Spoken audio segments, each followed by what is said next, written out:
सबसे बड़ी प्रॉब्लम यह है कि वो एक झूठों के गिरोह से डील कर रहा है, और इस गिरोह का जो सरगना है वो डोनाल्ड ट्रंप साहब हैं। मैं साहब बार बार इसलिए कहता हूं कि वो मेरी आदत है। मुझे मालूम है कि आपके दर्शकों को पसंद नहीं है, लेकिन हाँ, ठीक है। नीचे कई बार कुछ दर्शकों ने लिखा है कि ये बॉबी नकवी साहब को बोलिए साहब साहब क्यों कहते हैं ट्रंप साहब को। हाँ चलिए, लेकिन गंभीर मैं मसला है नेतन्याहू इसलिए वो साहब को इम्पोर्टेंट कहता नहीं हूं। है, प्रेसिडेंट तो तो है ही। असल में डोनाल्ड ट्रंप साहब जो है वो झूठों के गिरोह के सरगना हैं। उनकी बात पे विश्वास उनका मीडिया नहीं करता, उनके लोग नहीं करते, और आई एम श्योर कि उनके जो खुद के जो एडमिनिस्ट्रेशन के लोग हैं वो नहीं करते। मतलब क्या, किस बात पे विश्वास किया जाए। कल उन्होंने कहा न्यूयॉर्क पोस्ट के इंटरव्यू में कि जेडी वांस ऑन रूट हैं, मतलब निकल चुके हैं इस्लामाबाद के लिए। वो बात झूठ साबित हुई।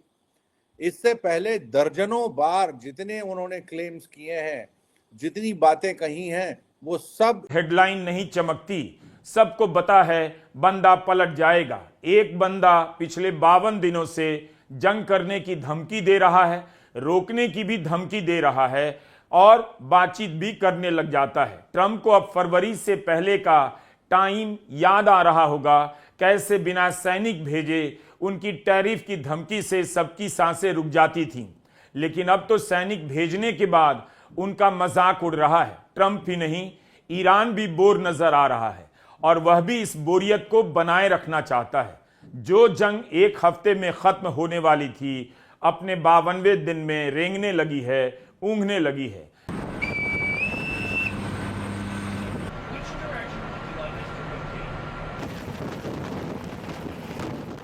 जिन हजारों सैनिकों को अमेरिका से ईरान की सीमा पर लाया गया, वे ईरान पर चढ़ाई करेंगे।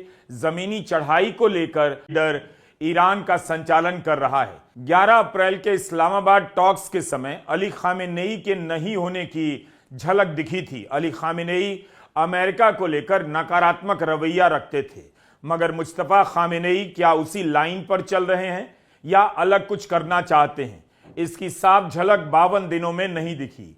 सिवाय इसके बातचीत नहीं करने वाला ईरान एक बार के लिए बातचीत के लिए तैयार हो गया, और अब जहां तक आया था वहीं रुका हुआ नजर आ रहा है। ईरान ने कहा है कि उसकी कोई टीम इस्लामाबाद नहीं जाने वाली है। ईरान के भीतर क्या हो रहा है, इसके बारे में बहुत कम जानकारियां बाहर हैं। ऊपर से ईरान निडर दिखता है, लड़ने को तैयार दिखता है, लेकिन इन 52 दिनों में ईरान के राजनीतिक एस्टेब्लिशमेंट और उसकी सेना IRGC के रिश्तों में क्या बदलाव आए हैं, इसे समझने के लिए आपके पास बहुत ज्यादा नहीं। वेनेजुएला जिसके अंजाम के बारे में मीडिया बात करना पसंद नहीं करता, उसी तरह ईरान में शानदार नतीजे होंगे। अगर ईरान के नए नेता समझदार निकले तो ईरान का भविष्य बहुत ही उज्जवल और समृद्ध हो सकता है। एक तरफ पाकिस्तान में अमेरिका और ईरान के बीच दूसरे दौर की संभावित बातचीत की तैयारी चल रही है, वहीं दूसरी तरफ दोनों देशों के बीच कड़वाहट भी लगातार जारी है। अमेरिकी राष्ट्रपति डोनाल्ड ट्रंप ने घोषणा की है कि ईरान से शांति वार्ता के लिए उसका डेलीगेशन इस्लामाबाद जा रहा है। हालांकि खबर लिखे जाने तक ईरान ने ऑफिशियली इस बातचीत पर शामिल होने की कॉन्फर्मेशन यानी पुष्टि नहीं की है। ईरान का झंडा लगे मालवाहक जहाज पर अमेरिकी कब्जे के बाद यह कड़वाहट तेजी से बढ़ रही है। अमेरिका की इस कार्रवाई के बाद ईरान ने ओमान की खाड़ी में अमेरिकी सैन्य पोतों पर ड्रोन हमले किए हैं। ईरान की सबसे बड़ी सैन्य कमांड इकाई खातम अल अनबिया सेंट्रल हेडक्वार्टर्स कहूंगा कि जो समस्या है, जो प्रॉब्लम है, वो ट्रंप है, और जो सॉल्यूशन है वो भी ट्रंप है। ट्रंप क्या ब्लॉकेट हटाते हैं, ये जो जाम लगा रखा है उन्होंने अमेरिकन नेवी का, ये जाम हटाते हैं कि नहीं हटाते हैं, क्योंकि मसला ये बहुत इंपॉर्टेंट है। ईरान का कहना है, मुस्तफा खामनाई का कहना है कि आप ये ब्लॉकेट पहले हटाइए, रास्ता क्लियर करिए, माहौल ठीक करिए, तब हम तेहरान से इस्लामाबाद पहुंचते हैं, तब आपसे हम बात करते हैं मेज़ पर आमने सामने। ट्रंप कह रहे हैं कि ये ब्लॉकेड मैं तभी हटाऊंगा जब आप इस्लामाबाद आके डील पर साइन करेंगे। तो कहने का मतलब है फैसला जो है, जो डिसीजन है, वो ट्रंप के हाथ में। ट्रंप क्या ब्लॉकेड हटाते हैं अमेरिकन नेवी का, और अगर वो हटाते हैं तो फिर इस्लामाबाद में बातचीत होगी, बातचीत में कुछ भी हो सकता है, और अगर नहीं हटाते हैं तो फिर कुछ भी हो सकता है। फिर से युद्ध हो सकता है? बड़ा पेचीदा, बड़ा मुश्किल सवाल है, और इसलिए आज मैंने गल्फ न्यूज़, बड़ा अखबार मिडिल ईस्ट का, उसके संपादक रहे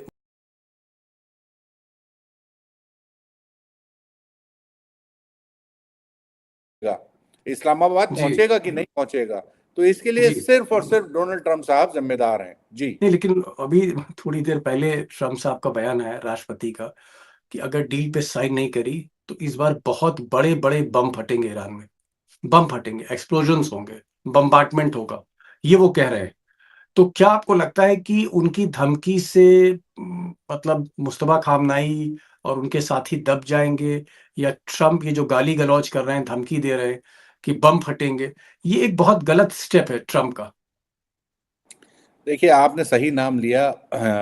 ईरान के जो सुप्रीम लीडर हैं मुस्तफा खमैनी, मुझे ऐसा लगता है कि अब इस वक्त वो डे टू डे मैटर्स में, डिसीजन मेकिंग में इन्वॉल्व हो चुके हैं, और इसीलिए शायद पिछले 48 घंटों 72 घंटों में ईरान के तेवर जो हैं काफ़ी बदले हैं।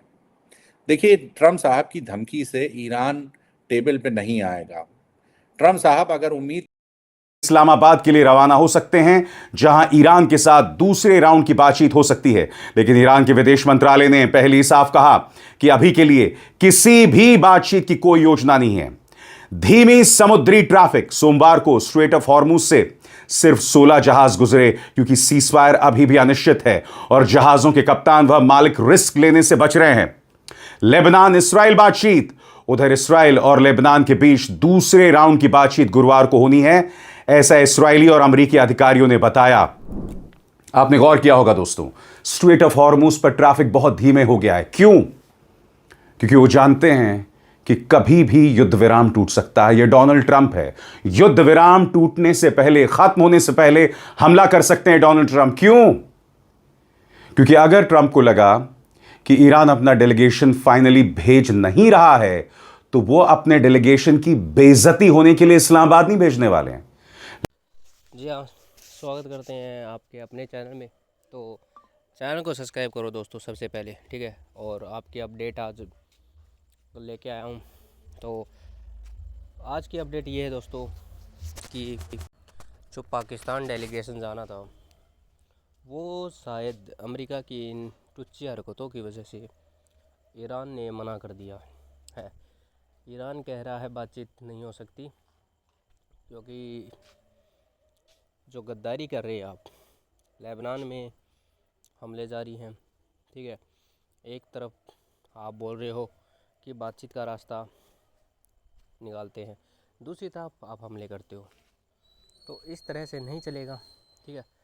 या तो आप बातचीत करो, ठीक है, या आप लड़ाई लड़ो।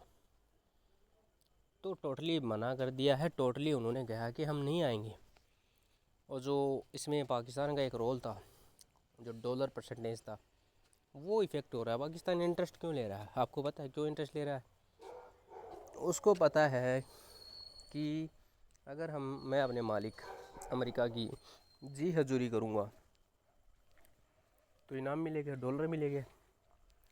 तो ये डॉलर की जो जी हजूरी है दोस्तों, तो कहीं ना कहीं यही अमेरिका के लिए कर रहा है।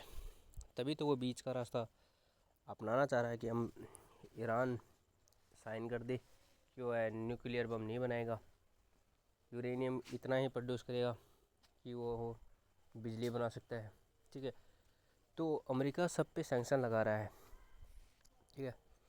अमेरिका नहीं चाहता कि कोई भी कंट्री परमाणु हथियार रखे, ठीक है। 4-5 कंट्री के पास ही परमाणु हथियार होने चाहिए, बाकी किसी कंट्री के पास परमाणु हथियार नहीं होने चाहिए।